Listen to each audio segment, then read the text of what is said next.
Our video previews continue today as we take a look at the Indianapolis Colts rushing defense and just their front seven as a whole when it comes to run defense.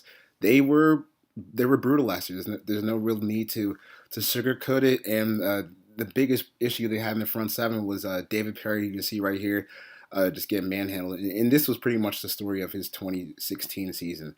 He struggled tremendously against the run and didn't really offer anything as a pass rusher. Actually, when we went through our grading for Bleacher Report NFL 1000, he was my lowest graded defensive tackle in the league, and you see why. He doesn't hold his ground well. He doesn't shed blocks well. He's not a very good tackler. So he was a huge reason why their run defense was a disaster last year. But they were also pretty poor with their run fits in general too, and they didn't set the edge well. So you're going to see here Eric Weldon, number 93, against the left tackle. He gets washed out of his gap.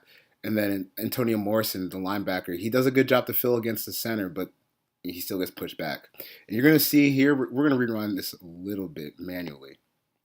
This is one of the issues they had with their uh, with their run defense. Their run fits were always out of whack.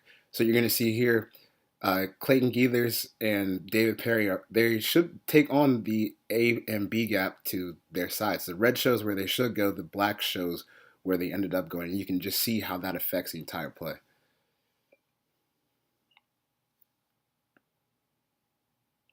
You're running back one more time. So if you have a defense that doesn't tackle well, and doesn't get off blocks well, doesn't fit to the run well, you're going to be one of the worst run defenses in the league, which they were. And they had to go out and make a difference somewhere. So they signed Jonathan Hankins in April before the draft. He's a young defensive tackle. He's only 20. He just turned 25 at the end of March.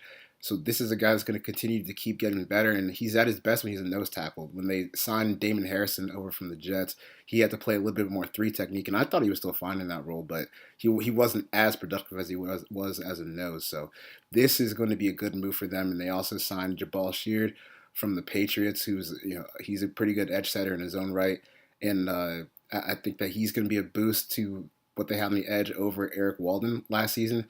And they also signed John Simon from the Houston Texans, and you see the vision that they have for kind of rebuilding that front seven. It's not a good front seven yet. They're still working towards it, but they do have some pieces in place. And two guys that are already on the roster are Hassan Ridgeway and Antonio Morrison that can help with that run defense.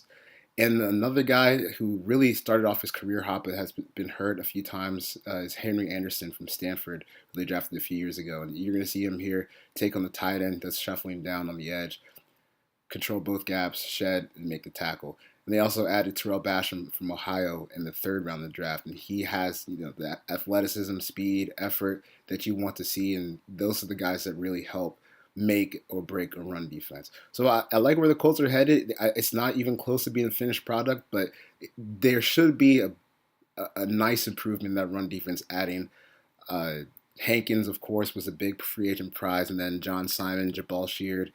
Hopefully you get a nice little second-year boost from guys like Antonio Morrison and Hassan Ridgeway, and maybe Henry Anderson can work his way back to the player he looked like as a rookie. So it's a group that's not ready right now, but they have a lot of intriguing pieces and potential. So hopefully they can take a stride in that department this year.